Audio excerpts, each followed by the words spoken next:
आपको कुछ कार्ड्स दिए हैं। ईच कार्ड में इंटीजर बिटवीन 1 और n लिखा हुआ है। ठीक है। आपके पास from each i 1 to n, आपके पास वो कार्ड का AI अमाउंट ऑफ कार्ड्स है। ठीक है। आपके पास k कॉइन्स है।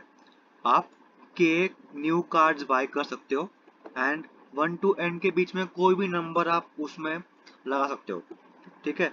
सो आपको प्रिंट करना है कि रीअरेंजमेंट के बाद कितने नंबर ऑफ सब एरेज है जिसमें परम्यूटेशन ऑफ 1 to n आप बना सकते हो। उसका आपको मैक्सिमम पॉसिबल स्कोर प्रिंट करना है। ठीक है। इसको स्टेप बाय स्टेप इसका सोचने का तरीका कैसे हम बिल्ड करेंगे। सबसे पहले हम लोग को 1 to n का परम्यूटेशंस बनाना है, वो भी मैक्सिमम।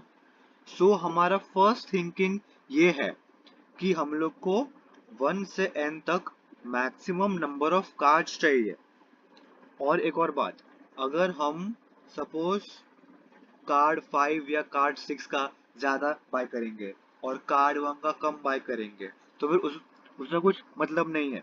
अगर हम लोग को 1 to n के सब एरेज बनाने का है तो सबसे पहले हम लोग को 1 to n ये सारे नंबर्स हम लोग को इक्वल इक्वल नंबर में चाहिए, ताकि हम उसको एक के बाद एक लगा सकते हैं एंड हम लोग को वो सारे सब एरेज मिल जाएंगे। सो सबसे पहली बात ये है कि हम लोग को ऐसे बाय करने हैं कि हम लोग को 1 से लेके n तक सारे कार्ड्स मैक्सिमम मिले।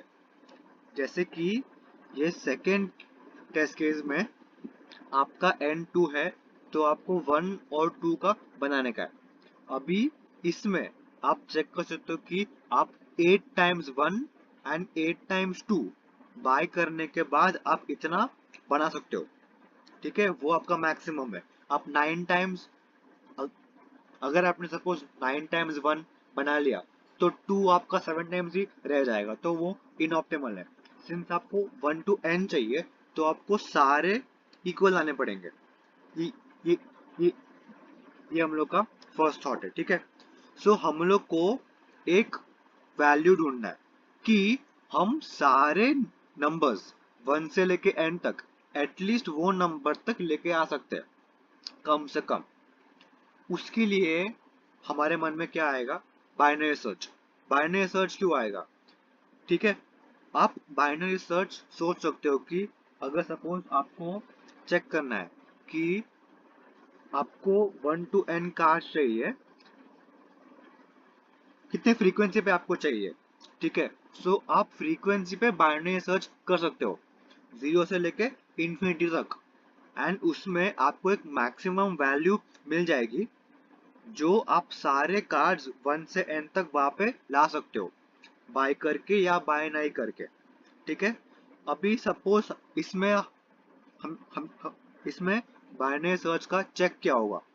चेक में ये होगा कि अगर अगर हम लोग को चेक करना है कि क्या मैं सारे कार्ड्स का 8 पीस बना सकते हो, तो फिर मैं सपोज ये वाले टेस्ट केस में अगर मैं सोचता हूँ कि मेरे को सारे कार्ड्स का 8 पीस चाहिए तो मेरे को 1 के 3 बाय करने होंगे, 3 का 1 बाय करना होगा, 4 का 3 बाय करना होगा, 5 का 7 बाय करना होगा and so on. And then हम total number of buys calculate करेंगे एंड अगर वो k या k से कम हुआ तो मेरा वो वैल्यू पे मेरा ट्रू बनेगा, तो मैं उसके बाद आगे सर्च कर सकता हूँ एक और हायर वैल्यू के लिए।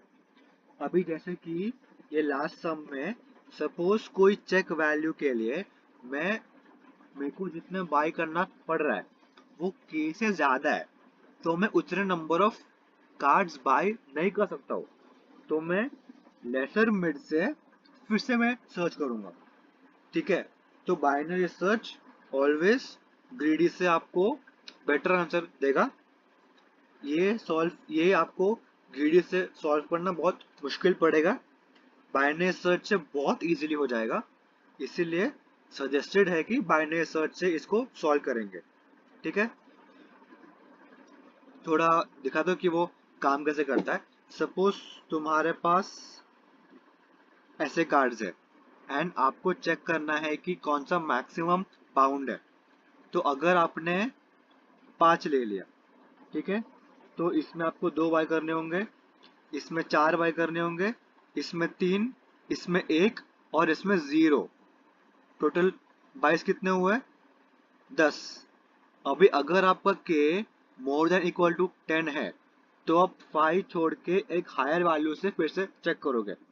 अगर आपका k 10 से छोटा है तो लोअर वैल्यू से टेस्ट करोगे। ठीक है, ये है हम लोग का चेक फंक्शन, जिसमें मैंने उतने नंबर ऑफ बाय किए हैं। एंड अगर मैंने k से ज्यादा बाय कर लिए है तो मैंने फॉल्स रिटर्न कर लिया, एच मैंने ट्रू रिटर्न कर लिया। ठीक है, और ये है बाइनरी सर्च का लूप। ठीक है, स्टार्ट 0 पे किया है, एंड मैंने इन्फिनिटी पे किया है।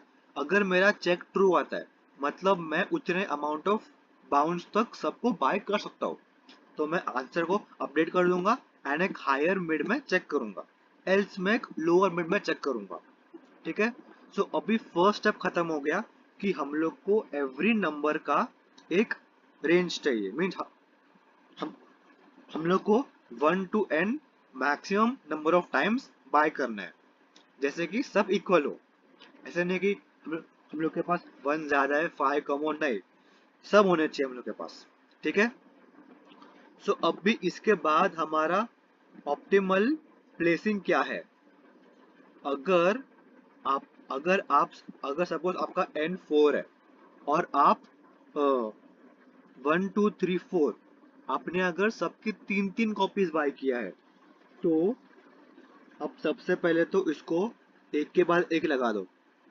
ठीक है, फिर एवरी सब एरे ऑफ लेंथ 4 एक परमुटेशन बन जाएगा, लिटरली एवरी सब एरे। ठीक है, तो इसमें नंबर ऑफ सब एरेस क्या है? लेंथ माइनस, अभी इसमें हम लोग को 4 लेंथ का सब एरेस को फाइंड करना है, राइट? तो ये लास्ट के 3 नहीं होंगे, बाकी सब होंगे। तो अगर मेरा n 4 है तो मेरे को n-1 सब्ट्रैक्ट करना है ये पूरे लेंथ से, उतने नंबर ऑफ सब एरेस मेरे आंसर हो जाएगा। अब मेरा l क्या है? मेरा l बनेगा n इंटू मेरा मैक्स नंबर ऑफ बाइस ऑफ 1 2 3 4 सब माइनस n-1, उतने मेरे करंट सब एरेस बन जाएंगे। ठीक है, मैंने इसमें भी करंट आंसर कैलकुलेट ऐसे ही किया है, answer into n minus n-1। अभी इसके बाद हमें क्या करना है? सपोज आपके पास 1 2 3 4 के 3 कॉपीज है। अभी आप 1 2 3 4 चारों का फोर्थ कॉपी नहीं लेके आ सकते हो, लेकिन आप शायद सपोज एक का एक एक्स्ट्रा कॉपी, 2 का एक एक्स्ट्रा कॉपी लेके आ सकते हो। तो इसमें अगर आपने आगे एक अपेंड कर दिया तो एक और आंसर आपका बन जाता है। अगर आपने 2 अपेंड किया तो एक और आंसर बन जाता है। सेम पीछे अगर आपने यहाँ पे 4 अपेंड किया तो यहाँ पे और एक आंसर बन जाता है। 3 अपेंड किया और एक आंसर बन जाता है। तो वो कैसे करेंगे? सबसे पहले मैंने, देखो, हम लोग को एक आंसर मिला है कि सारे n एलिमेंट्स का बाउंड किया है। उसके बाद मैं ये कैलकुलेट करूंगा कि कितने नंबर ऑफ k मैं बाय कर चुका हूँ। ठीक है, मेरे सेम आंसर से मैंने कितने बाय कर लिए एंड कितना मेरा बाकी है। ठीक है, फिर उसके बाद मैंने बाय एरे में स्टोर किया है कि अगर सपोज मेरा बाउंड 3 है तो मेरे पास ऑलरेडी कितना एक्स्ट्रा है, कितना मेरे पास एक्स्ट्रा है। ठीक है, जैसे कि अगर मेरा बाउंड सपोज 4 है एंड मेरे पास ऑलरेडी 5 वंस है ए और वाई में, तो मैंने एक एक्स्ट्रा मेरे को बाय करने का नीड नहीं, मेरे पास वो ऑलरेडी है, राइट? तो मैंने वो बाय कैलकुलेट किया। ठीक है, ये 1 और 2 इसीलिए है बिकॉज एक आगे और एक पीछे, इसीलिए 1 या 2। उसके बाद मैंने काउंट किया कि कितने अमाउंट ऑफ बाई, मतलब कितने अमाउंट ऑफ एक्स्ट्रा मेरे पास है। ठीक है, वो मैंने एलई में काउंट किया। अगर मेरा बाई 0 से बड़ा है तो मतलब वो एक्स्ट्रा मेरे पास है ऑलरेडी, मेरे को बाय करने का नीड नहीं है। ठीक है, तो मैंने एलई में ऐड किया एंड देन जितना भी मेरा बाकी था वो मैंने आंसर में ऐड कर दिया। तो ये आंसर प्लस इस, इसमें कितने मेरे पास एक्स्ट्रा थे प्लस जितने बाकी है वो वो वो हम लोग का फाइनल आंसर बन जाएगा।